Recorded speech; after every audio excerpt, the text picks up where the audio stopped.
안녕하세요. 저는 이곳 사연 채널을 애청하는 60대 여성입니다.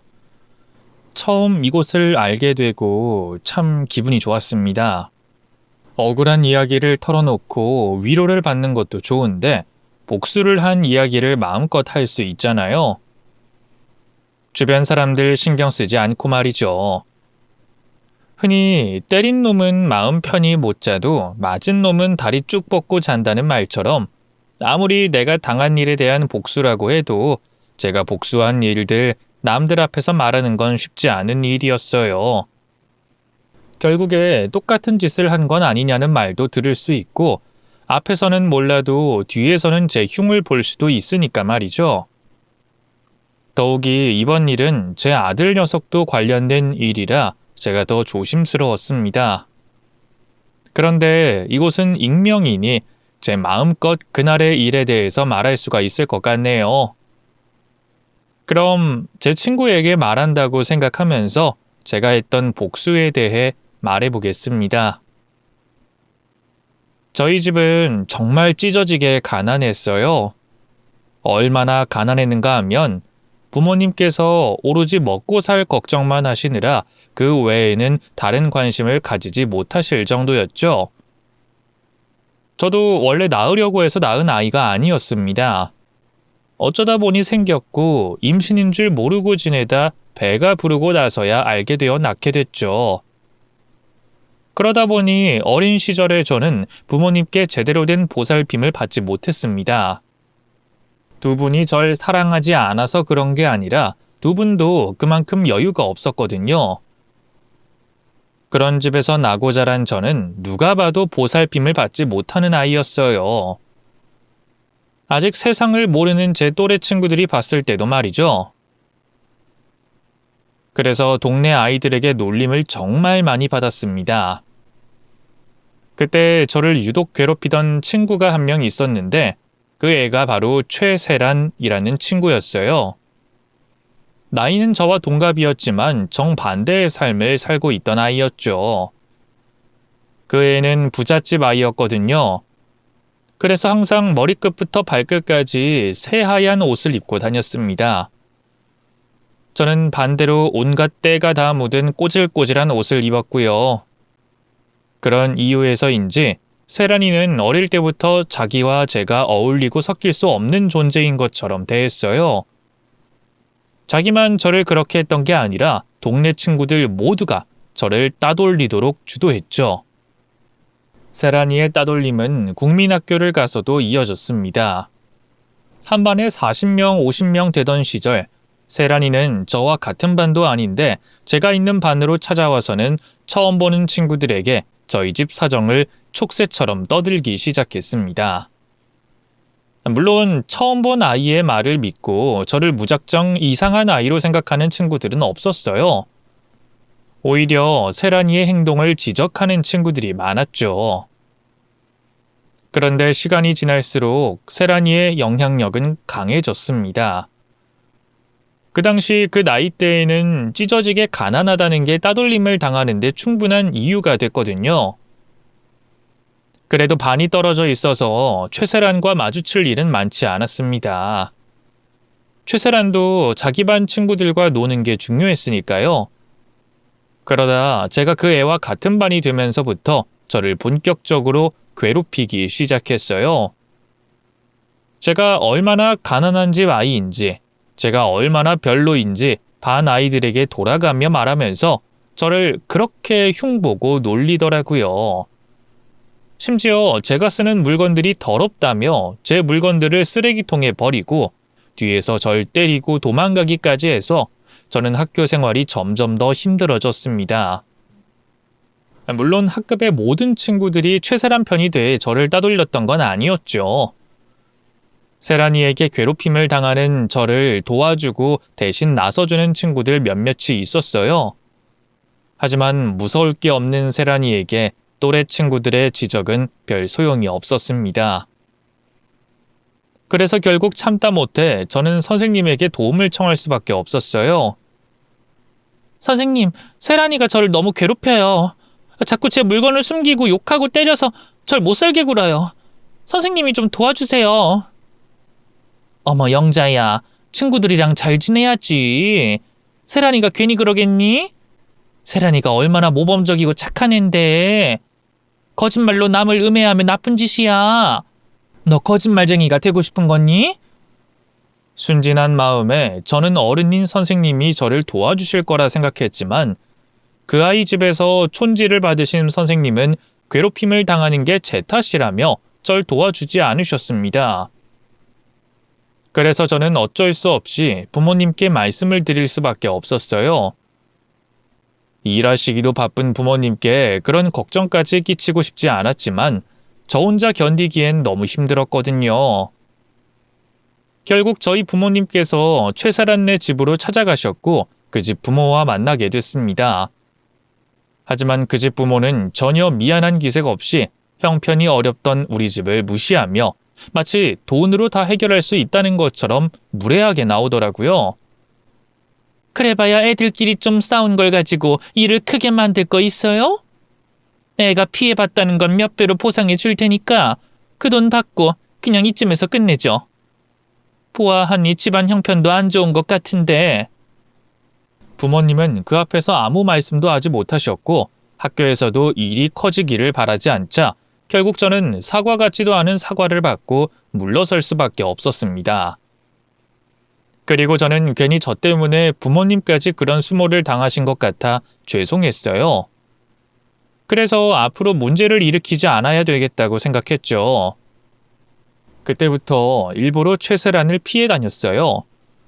하지만 저희는 하필이면 같은 중학교에 올라가게 됐고 거기서도 세란이는 저를 콕 집어 괴롭히곤 했습니다.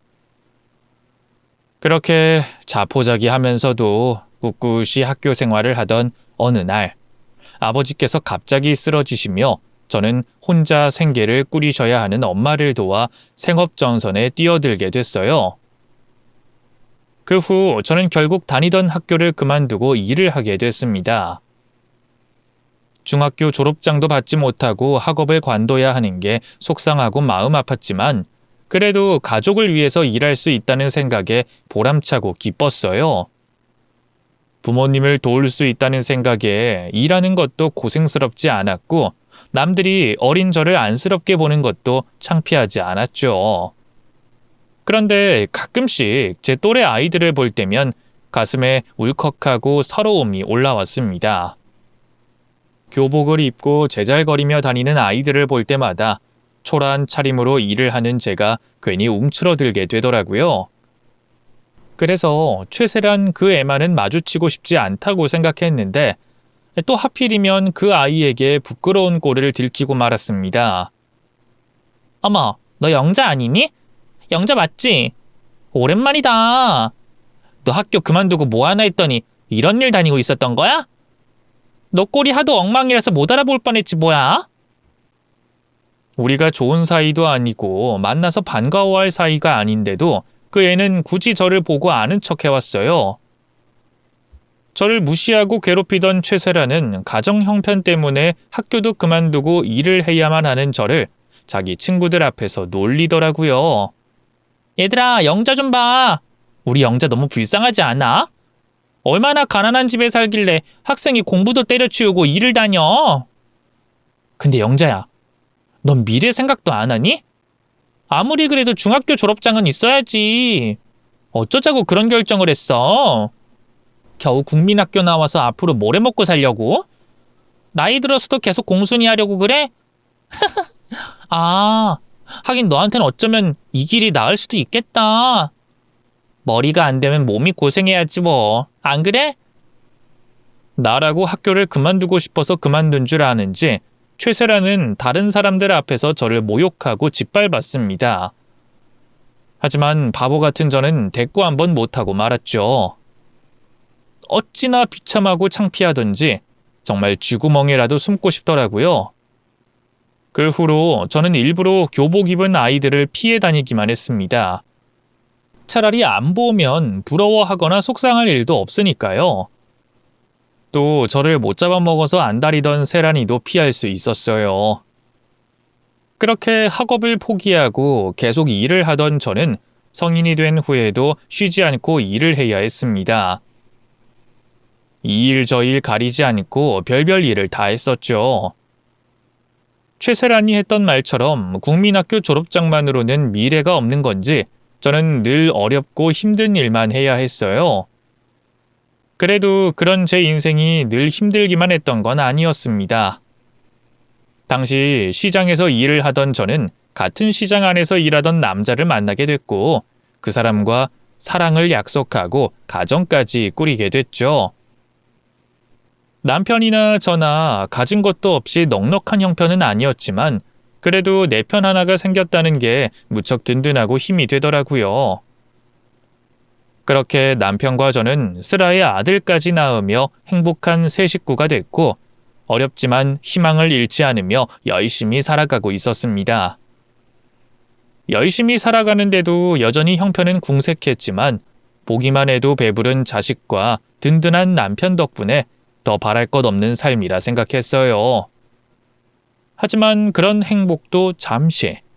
아들이 중학생이 됐을 무렵 남편이 사고로 갑작스럽게 세상을 떠나며 또 한 번 제 인생에 시련이 찾아오고 말았습니다.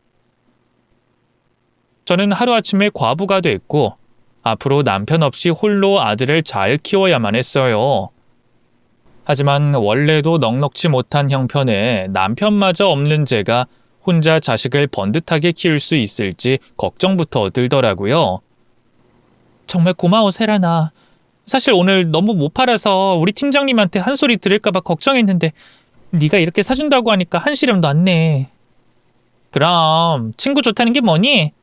반가워서 밥이라도 사주고 싶은데 내가 좀 바빠서. 아무튼 다음에 또 보기로 하고 난 이만 가볼게. 그런데 그때 돌아가던 그 친구가 갑자기 넘어지면서 들고 있던 음료수를 쏟아버렸습니다. 그런데 말도 안 되게 넘어졌어요. 도저히 넘어질 수 없는 상황에서 혼자 넘어진 거죠. 넘어진 세란이는 갑자기 애먼 저를 보며 화를 냈습니다. 야, 너 지금 뭐 하는 짓이야? 너 때문에 옷 다 버렸잖아. 너 미쳤어? 제가 어떻게 한 것도 아니고 그냥 자기 혼자 아크로바틱을 하듯이 넘어져 놓고 자기가 넘어진 게 제 탓이라며 불같이 화를 냈어요. 아무 잘못 없던 저는 괜히 욕을 먹어 어이가 없었지만 그래도 다친 친구가 걱정돼 챙겨주려 했습니다. 세란아, 괜찮아? 어디 다친 곳은 없어? 넌 눈이 없니? 보면 몰라? 지금 내가 괜찮아 보여? 이게 옷 얼마짜린 줄 알아? 몇백만 원이나 하는 건데 이거 어떻게 하려고 그래? 이 음료수는 지워지지도 않는데. 그래서 너 이거 어떻게 할 거야? 어? 나 이대로 못 넘어가겠으니까 네가 내 옷감 물어내. 알겠어? 저와는 스치지도 않아 놓고 제 탓이라는 양 자기 옷값을 물어내라고 하더라고요. 세탁비도 아니고 수백만 원 하는 옷값을 달라니 저는 그 상황이 황당하기만 했습니다. 뭐라고? 내가 네 옷값을 왜 물어내? 그리고 나 때문에 넘어진 게 아니라 너 혼자 넘어진 거잖아. 근데 왜 남 탓을 하니? 뭐라고? 아니 이게 예정 봐서 좋게 넘어가 주려고 했더니 정신을 못 차리고 기어오르네? 야, 너 내가 좀 잘해줬더니 내가 네 친구로 보이니? 난 여기 손님이고 넌 지금 여기서 일하는 직원 아니야? 근데 어디서 반말을 해? 여기 마트는 직원 교육 안 하나 보지? 됐고 점장 나오라 그래. 내가 너 여기서 일 못하게 해줄 테니까 여기 책임자 데려오라고. 조금 전까지만 해도 친구 사이니 뭐니 하며 사람 좋은 척하더니 갑자기 태도를 바꿔서는 선을 긋고 저를 마트 직원으로 하대하더라고요. 그러고는 점장님까지 불러 절 협박하기 시작했죠. 여기는 직원 교육을 이따위로밖에 못해? 어디 고객한테 이따위로 해? 여기 마트 손님 끊기고 싶지 않으면 이 직원년 똑바로 처리해.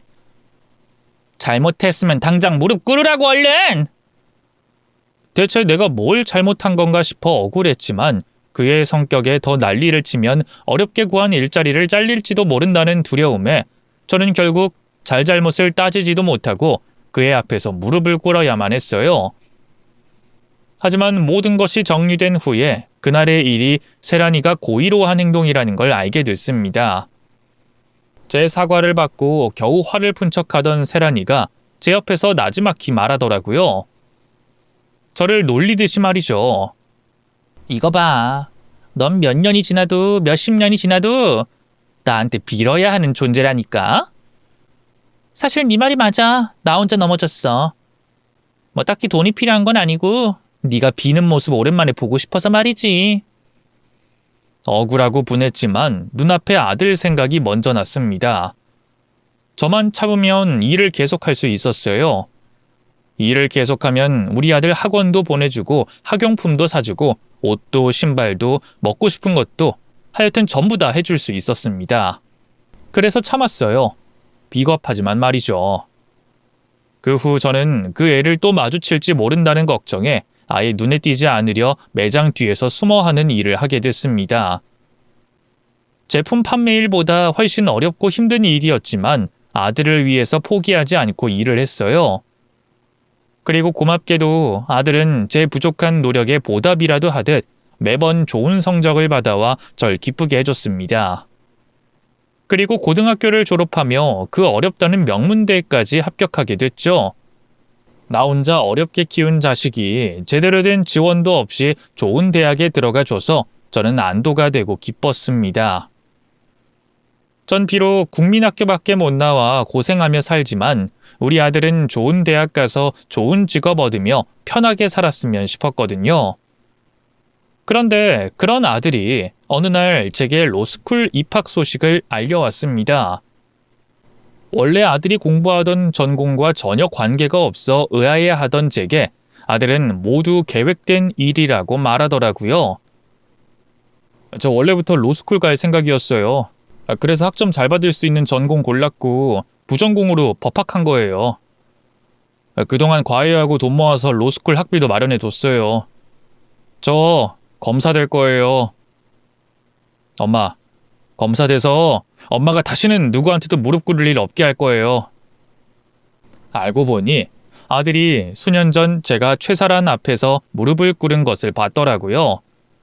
제가 잘못 없이 수모를 당하는 걸 본 아들은 자신이 대단한 사람이 되어 다시는 그런 일을 겪지 않게 하겠다고 결심을 했었답니다. 그래서 법조인이 되기로 마음을 먹었다고 하더라고요. 뒤늦게 알게 된 아들의 비밀에 저는 마음이 아프고 부끄러우면서도 아들이 든든하고 고마웠습니다.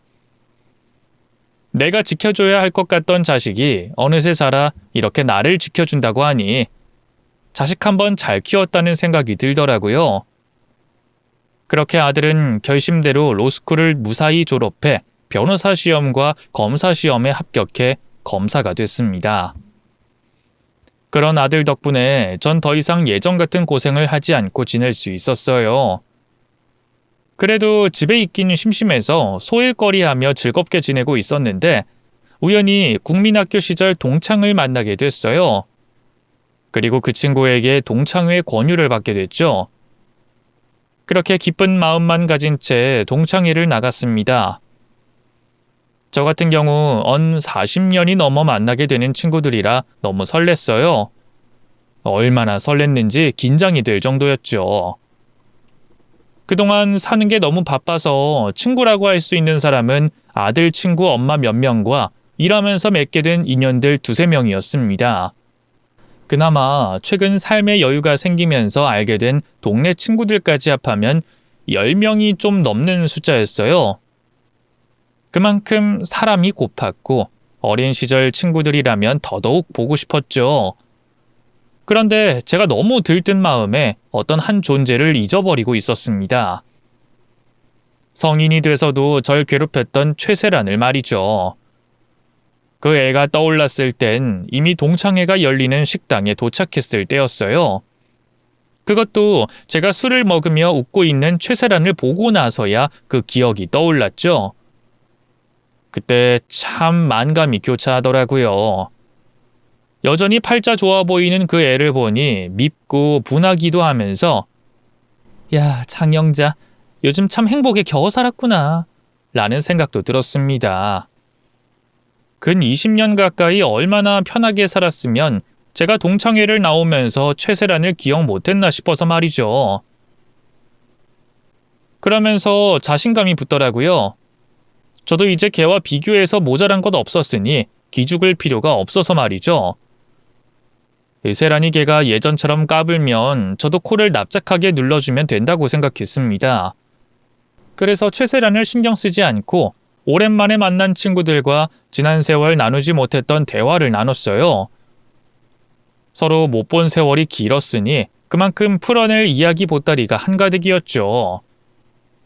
그렇게 한참 즐겁게 친구들과 대화를 나누고 있었는데 제 앞 빈자리로 최세란 그 애가 찾아왔습니다.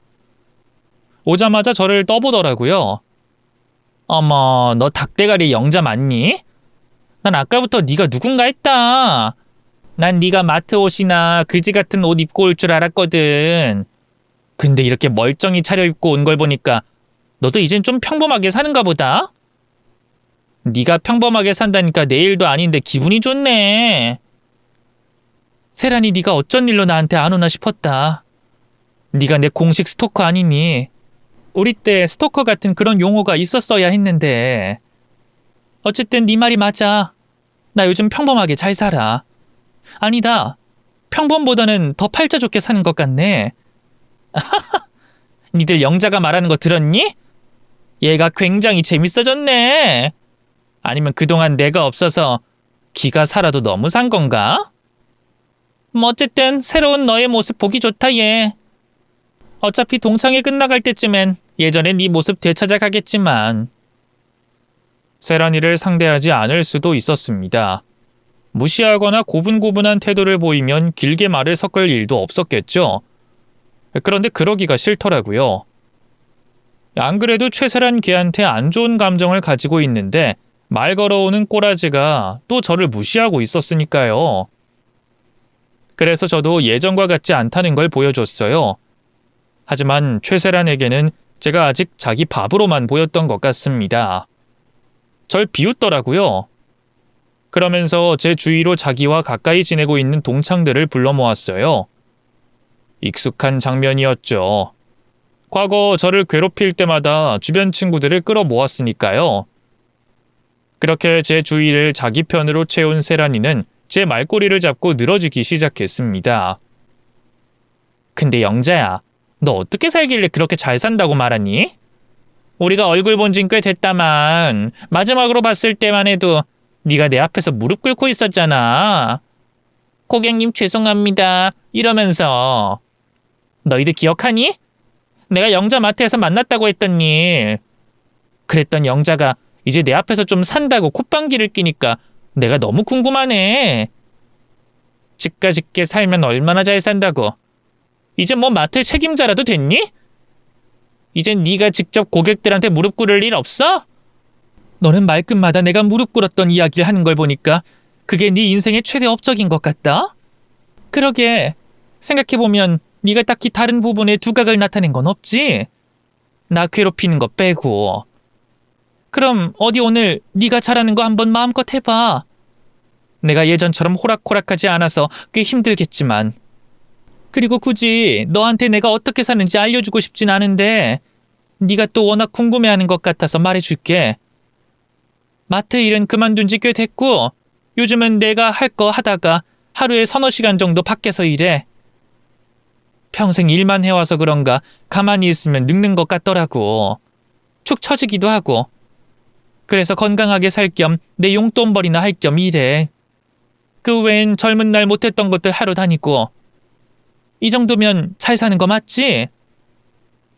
영자야, 거짓말 좀 하지 말어. 네가 어떻게 그렇게 마음 편히 사니? 얘가 나이를 먹으니 거짓말하는 것만 늘었네. 자식 잘 둔 덕분에 그렇게 산다. 말년 운이 좋은지 우리 아들 결혼시킬 때 집 한 채 해주려고 한 투자가 쏠쏠하게 돌아와서 금전적으로도 여유 있고. 그리고 내가 너니 거짓말하게? 거짓말은 네가 잘했잖아. 학교 선생님이나 네 부모님께. 그러니까 나도 너처럼 거짓말 잘할 거라고 생각하지 마. 뭐? 이게 아까부터 말 한마디 안 지려고 하네? 야, 넌 내가... 그래, 아니다. 화낼 일은 아니지. 지가 잘 산다고 하는데 내가 뭐라고 하겠어? 그럼 영자야, 너도 우리 투자하는데 같이 껴볼래? 여기 현숙이도 영미도 또 정원이도 나랑 같이 투자하거든. 너도 여유 있다면 재미삼아 해보자. 용돈벌이로 하는 돈을 투자해서 불리면 좋잖아. 안 그래? 그럼 넌 돈도 불리고 네 말이 거짓이 아니라는 걸 증명도 하는 건데 일석이조 아니니? 투자라는 소리에 잠시 멈칫하긴 했습니다. 허튼 곳에 돈을 쓰는 것도 싫었고 괜히 이번 일로 세란이 걔와 엮이는 게 싫어서 말이죠. 그런데 제가 예전과는 다르다는 걸 보여줘야 하겠더라고요. 거기다 지금 발을 빼면 제가 한 말들이 모두 거짓이 될 상황이었습니다. 그래서 하겠다고 말하며 뭐냐고 물어봤죠. 그런데 분위기가 이상했어요. 세란이 옆에 있던 친구들이 세란이를 말리더라고요. 돈 번다는데 나야 좋지. 얼마 투자하면 되니? 그 전에 어디에 투자하니? 이런 건 꼼꼼히 확인해야 하잖아. 만일이지만 거짓말 잘하는 네가 사기칠지도 모르는데. 내가 거짓말을 한다고? 하, 참나. 너 돈이나 준비해. 나중에 돈 없다고 딴소리 하지 말고. 만약에 너 지금 이 모든 게 허풍이었으면 나 대충 안 넘어간다.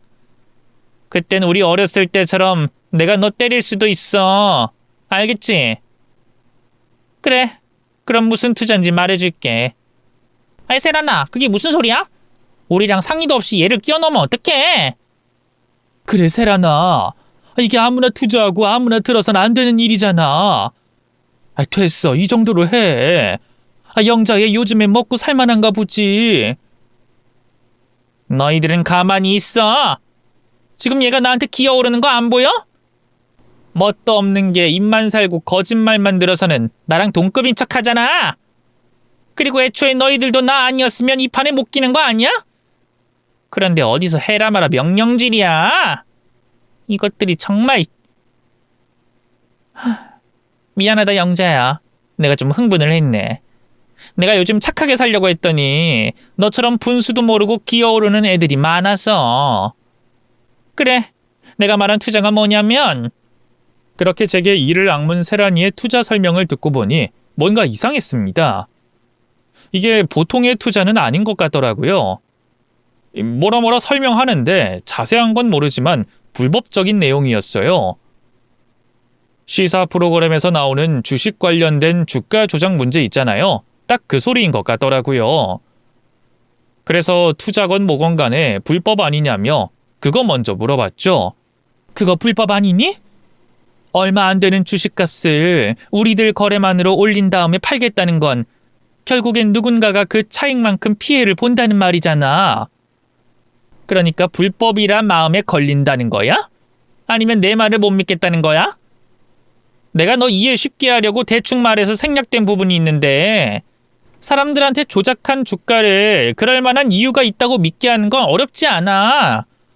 요즘에 워낙 인터넷 신문사와 기자가 많아서 돈 주면 아무 글이나 써주거든? 거기에 대충 호재가 될 만한 기사 써달라고 해서 인터넷에 뿌리면 돼.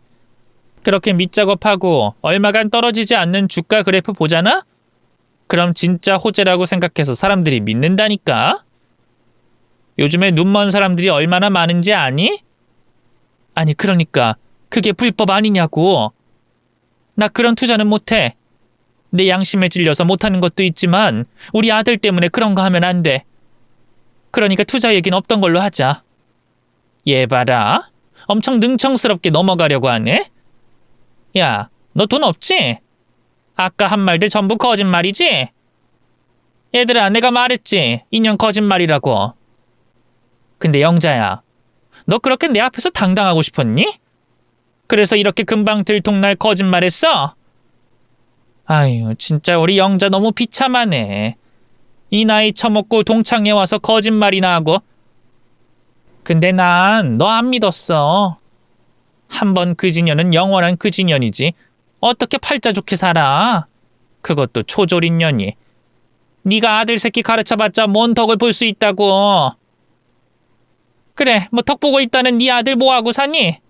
너처럼 초졸은 아니지? 하기야 뭐 요즘 세상에 초졸이 어딨다고. 그리고 부모보다는 자식이 뭐라도 낫겠지. 근데 그래봤자 아니겠니? 걔가 누구 유전자를 받았겠어. 누구 배에서 나왔는데. 네 아들 안 봐도 뻔하다 뻔해. 아유, 아들이 불쌍하네. 부모 잘못 만나서 멍청한 유전자라. 뭐? 야, 네가 뭔데 우리 아들을 함부로 입에 올려? 너 우리 아들이 누군지 알고 내 앞에서 당당하게 범죄 저지르는 이야기라니? 너 내가 우리 아들 부르면 잡혀가, 알아? 네 아들? 네 아들 뭐 하는데? 뭐 너처럼 마트에서 일하던 거 아니었어? 왜? 네 아들도 내가 무릎 꿇게 해줄까? 네가 그랬던 것처럼 네 아들도 내 앞에 무릎 꿇게 해줘? 거지 같은 게 지 분수도 모르고 감히 어딜 기어오르려고 해? 우리 아들 검사야. 방금 네 입으로 말한 범죄 저지르는 것들 잡아 쳐넣는 검사라고. 그래, 잘 됐네. 너희들 전부 한 통속으로 그 짓거리 했다는 거지? 그럼 내 아들한테 잡아가라고 해야지. 안 그래? 저 정신 나간 년 좀 봐라. 거짓말 들통나고 미천도 없으니까 이제 악을 쓰네.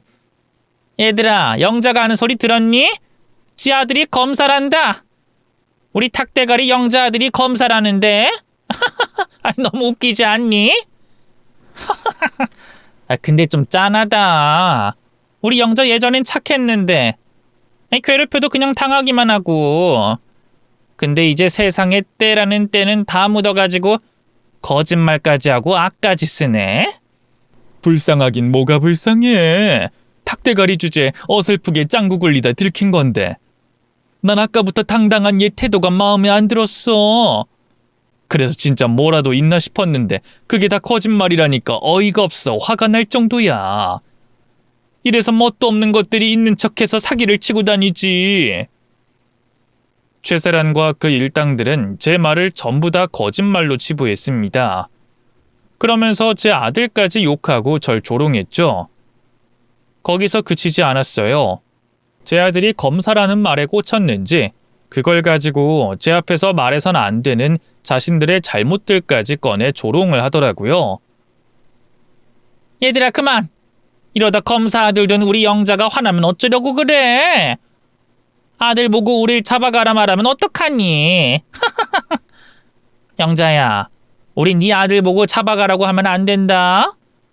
우리가 너한테 말한 것 외에도 지은 죄가 많거든.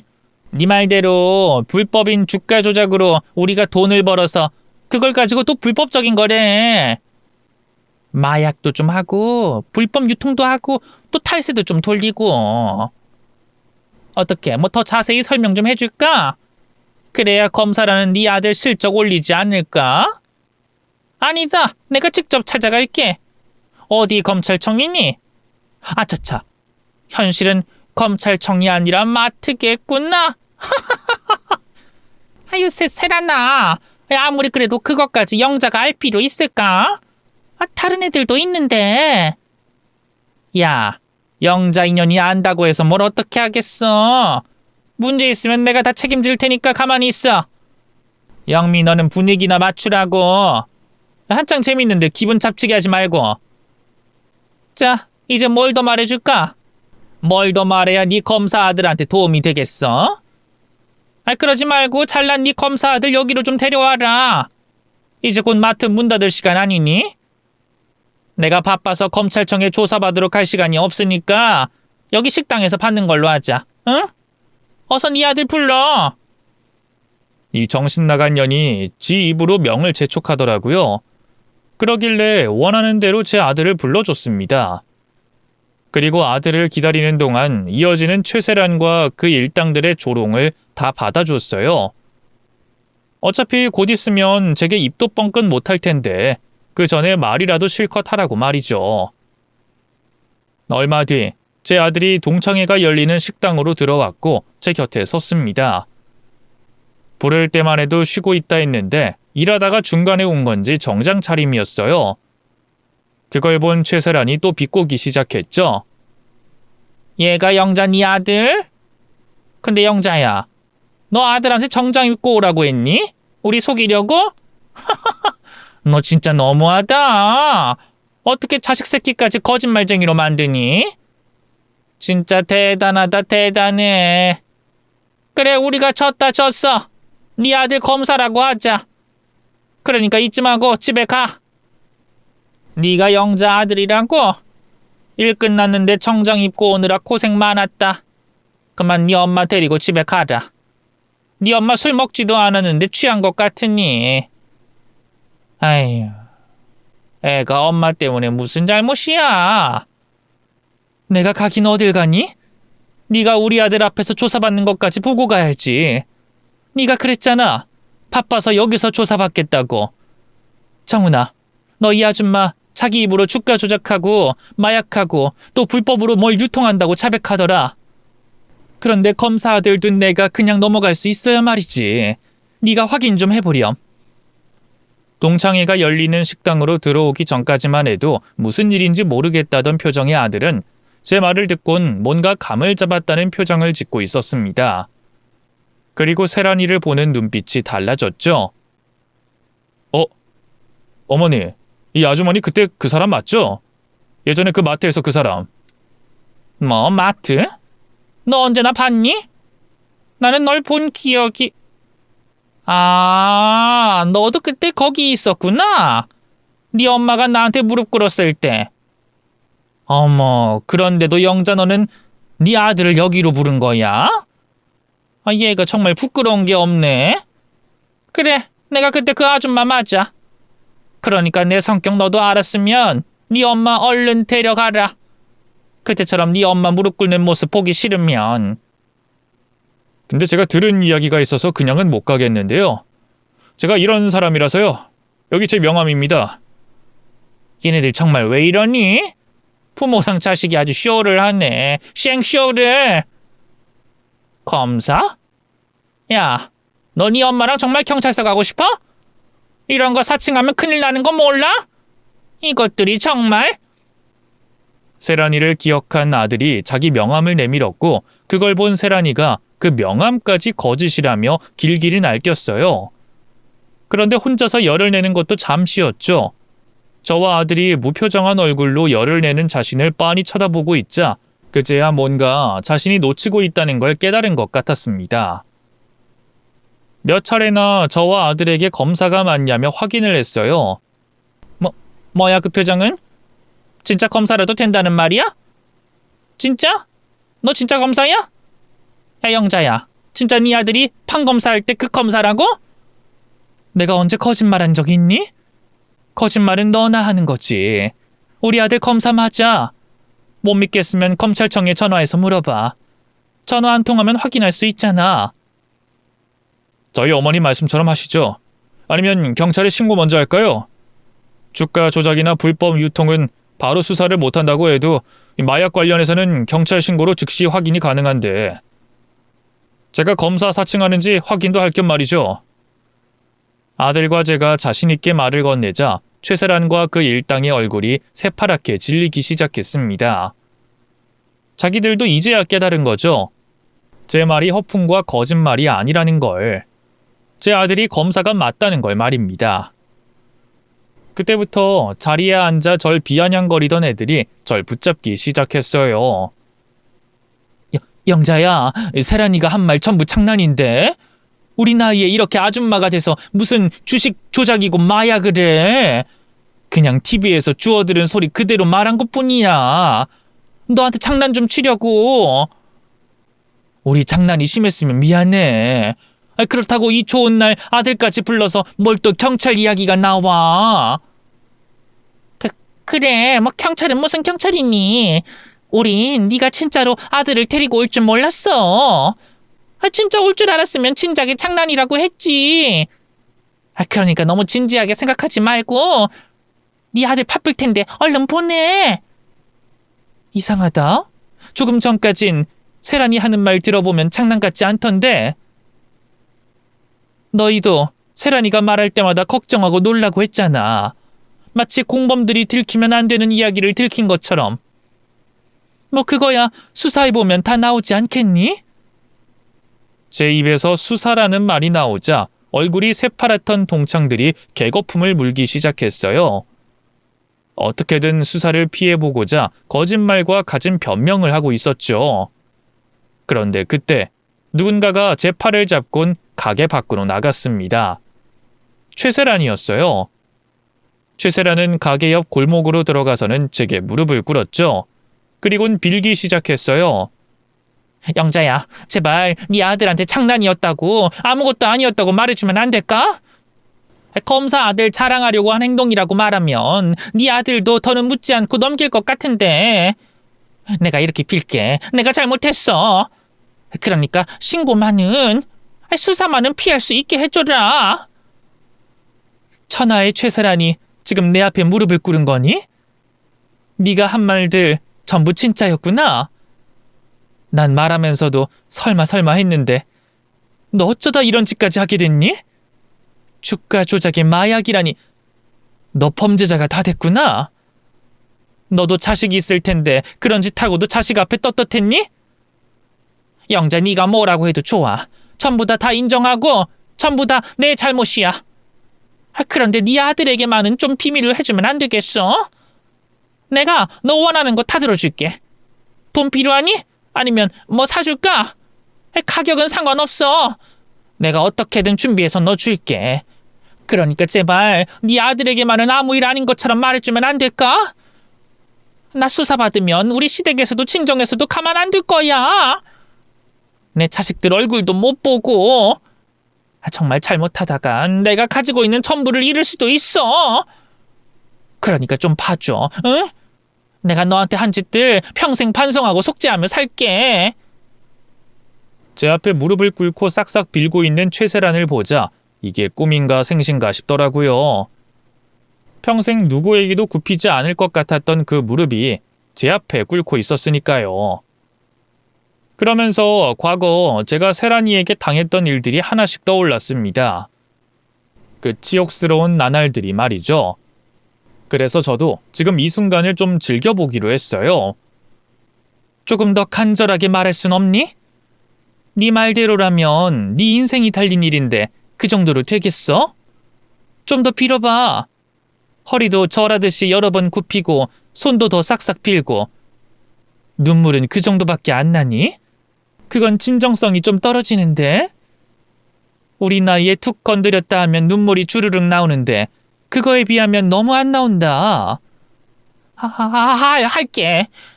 이렇게 하면 될까? 우는 건 이렇게 울면 돼? 영자야, 네가 하라는 건 뭐든 할게. 그러니까 제발 봐줘, 응? 정말 볼만했어요. 세상에 이런 일이 있을 거라고는 생각도 못했죠.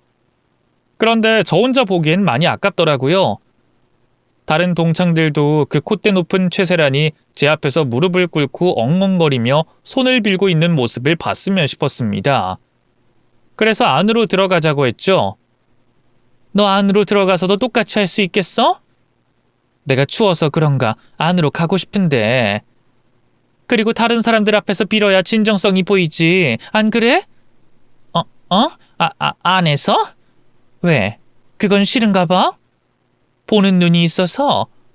아니야. 가자. 추우면 들어가야지. 그럼 들어가서 빌면 오늘 일 못 들은 걸로 하는 거다, 응? 자기 코가 석자이니 자존심 강한 최세란이라고 해도 어쩔 수가 없더라고요. 그렇게 최세란은 눈물로 화장이 번진 얼굴을 하고 동창회를 하던 식당으로 들어갔습니다. 동창들 모두 처음 보는 모습의 세란이에게 시선이 주목됐죠. 그러자 그 시선들을 의식했는지 세란이가 무릎을 바로 꿇지 않고 머뭇거렸어요. 너 뭐하니? 밖에서 했던 말과 다르다? 뭐 하기 싫으면 말어. 나야 상관없으니까. 아니야. 할게. 지금 하려고 했어. 이렇게 무릎 꿇었잖아. 이제 빌 거야. 영자야. 내가 정말 미안해. 우리 그 과거의 나쁜 기억들 다 잊자. 내가 잘못했어. 세란이가 제 앞에 머리를 조아린 채 무릎을 꿇고 두 손을 빌기 시작하니 그 자리에 있던 동창들 모두의 눈이 휘둥그레졌습니다. 다들 무슨 일이냐며 수군거리기 시작했죠. 그러다 다들 약속이라도 한 것처럼 같은 표정을 짓고 있었어요. 다들 꼬시다는 표정이었죠. 모두 최세란에게 당했던 일들이 하나둘씩 있는 표정이었습니다. 그래서 이번 기회에 내 속만이 아니라 동창들 속도 풀어주자 싶었죠. 저는 시간을 끌며 세란이에게 창피라는 창피는 다 줬어요. 그러다 좀 늘어진다 싶었을 때 그만뒀죠. 그냥 그만두긴 아쉬워서 세란이와 그 일당을 이간질하는 말로 마무리를 했습니다. 그만해, 세란아. 이 정도면 네 진심이 나한테 통한 것 같다. 네 말대로 내가 너는 넘어가 줄게. 근데 너만 빠지면 되는 거지? 쟤들은 따로 어떻게 해달라고 안 했잖아. 맞지? 뭐? 아니, 잠깐만, 최세란. 너 영자가 한 말 진짜야? 너만 봐달라고 그랬어? 진짜? 쟤 미친 거 아니야? 지가 우리들 끌어들여 놓고 자기만 쏙 빠져나간다고? 미쳤네 저거. 영자야, 제가 주범이야. 주가 조작도 마약도 다 제가 하자고 한 거라고. 너도 알잖아. 우리가 무슨 힘이 있니? 세란이가 하자면 하자는 대로 따를 뿐이지. 야, 너희들 갑자기 왜 그래? 나 나만 봐달라고 한 적 없어. 그리고 나만 빠져나오기로 약속했다 치자. 그게 문제 있어? 너희도 문제 해결하고 싶었으면 내가 무릎 꿇고 빌 때 그때 나랑 같이 빌었어야지. 왜 나를 걸고 넘어져? 살 길은 각자 알아서 책임져야지. 그리고 너희들 바보니? 당장 눈앞만 보여? 너희 깜빵 들어가면 누가 챙겨줄 것 같아? 거기서 평생 살 거야? 그 안에서나 밖에 나와서나 내 도움 필요 없을 것 같아? 영자야, 봐봐. 쟤 또 우리한테 협박하지? 전현이 저런다니까? 아까 말한 일들도 다 제가 주도한 거야. 우린 주식도 그렇고 약도 유통도 잘 몰라. 끈도 연줄도 없다고. 다 제가 하자고 해서 한 거야. 돈 벌게 해준다고 해서 뛰어들었다가 한 배 타게 돼서 협박당한 거라니까. 야, 최현수, 너 미쳤어? 돈 벌어서 좋다고 할 땐 언제고 이것들이 정말? 자기들끼리 싸움 나서 난리도 아니었습니다. 서로 니 탓이라며 폭로를 하더라고요. 그러다 제 아들 한마디에 일동 입을 다물었죠. 여기서 이러지 마시고요. 정식으로 조사받을 때 지금처럼 성실하게 답변해 주시면 됩니다. 우선 마약 건으로 경찰 불렀으니까 그때까지 대기해 주세요. 주가 조작, 탈세, 불법 유통은 따로 조사 들어가게 되면 그때 소환 요청할 겁니다. 그때 괜히 고집 피우지 마시고 제 날짜에 출석해 주시고요. 뭐? 이게 무슨 말이야? 경찰에 불렀다니? 아니, 소환이라니? 영자야, 이게 무슨 말이니? 너 아들한테 잘 말해준다며? 들어와서 말할 시간이 있었니? 그래서 이제 잘 말해보려고. 근데 내가 말한다고 우리 아들이 말을 들을까? 얘도 이게 일인데. 그리고 검사가 범법인 거 알고도 넘어가면 안 되지 않나? 아유, 어쩌다 일이 이렇게 됐네. 미안하다, 얘. 그러게 네가 괜히 우리 아들 부르라고 해서 일이 이렇게 된 거잖아. 야, 장영자! 네가 감히 날 가지고 놀아? 이 그지 같은 년이 날 우습게 보고? 야! 제게 노란한 걸 알게 된 세란이는 화가 머리끝까지 났는지 절 때리기 시작했습니다. 당연히 평생 일만 해온 제가 세란이의 주먹을 막아낼 수 있었죠. 옴짝달싹 못하게 잡아둘 수도 있었습니다. 하지만 저는 세란이의 솜 같은 주먹을 다 맞아줬어요. 그래야 폭행죄를 추가할 수 있을 테니까 말이죠. 그래서 세란이를 말리려는 아들을 멈춰 세웠습니다. 정훈아, 가만히 있어. 내가 맞아야 이년 폭행죄도 추가되지. 지금 신나게 때리라고 해. 나중 되면 누가 후회하나 보자고. 세란아, 잘 좀 때려봐라. 그거 가지고 내가 입원은 하겠니? 네 덕에 편히 누워서 큰돈 좀 벌어보자. 몇 분 뒤 아들의 신고를 받은 경찰이 식당으로 들어왔고 우리 둘을 떼어놨습니다. 그리고 저는 경찰서로 가서 조서를 쓰고 집으로 돌아왔죠. 아들과 함께 집으로 돌아가는 내내 웃음이 희죽희죽 나왔습니다. 마지막으로 본 세란이의 표정이 계속 떠올라서 말이죠. 아들에게 못난 모습을 보인 것 같아 창피하긴 했는데 어쩔 수 없이 기분은 좋더라고요. 그 기분 좋은 감정은 시간이 한참 흘러도 계속됐어요. 들려오는 세란이 소식 때문에 말이죠. 비록 아들이 직접 사건을 맡진 못했지만 세란이와 그 일당들은 검찰 조사를 받게 됐습니다. 주가 조작과 마약 투약, 불법 유통과 탈세로 아주 긴 시간에 걸쳐 조사를 받았죠. 그리고 각각 판결을 받은 날짜는 달랐지만 하나씩 지은 죄에 맞는 처벌을 받게 됐습니다. 여지없이 교도소 생활을 하게 된 것이죠. 저도 세란이의 마지막 사건, 마지막 공판날 재판장에 참석했는데요. 마음고생을 얼마나 했는지 애가 반쪽이 돼 있더라고요. 반지르르한 피부는 푸석푸석해져 있었고요. 얼굴엔 어떤 감정도 없어 보였습니다. 모든 걸 포기한 얼굴이었죠. 그럴 만도 한 것이 시댁과 남편에게 범죄 행위가 알려져 버림을 받았고 친정에서도 자기들까지 피해가 가지 않게 선을 긋는다고 하니 지금까지 쌓아온 인생을 다 날리게 됐으니까요. 살아도 사는 게 아닐 겁니다. 아휴, 그러게 마음을 좀 곱게 썼으면 이런 일이 없었을 텐데 참 바보 같은 아이입니다. 마음 곱게 써서 나쁠 게 없는데 말이죠. 근데 저도 이번 일이 있고 난 후에는 좀 걱정이 돼요. 어쨌거나 세란이 일 관련으로 저도 마음을 못되게 썼으니까요.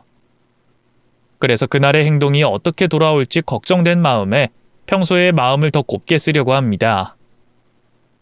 그런데 어째 세란이 관련으로는 그게 잘 안 되네요. 그래서 이렇게 또 세란이 욕을 하는 제 복수를 자랑하는 자리를 나왔고요. 근데 이 정도는 하늘에서 벌을 내리시는 분도 용서해 주시겠죠? 제가 평생 세란이 걔한테 당한 게 있으니까요. 모쪼록 저는 세란이처럼 큰일 당하지 않기 위해 다른 사람들에게 마음 곱게 쓰면서 지내겠습니다. 그럼 저는 이만 글을 마치도록 할게요. 읽어주셔서 감사합니다. 다들 건강하고 행복하세요.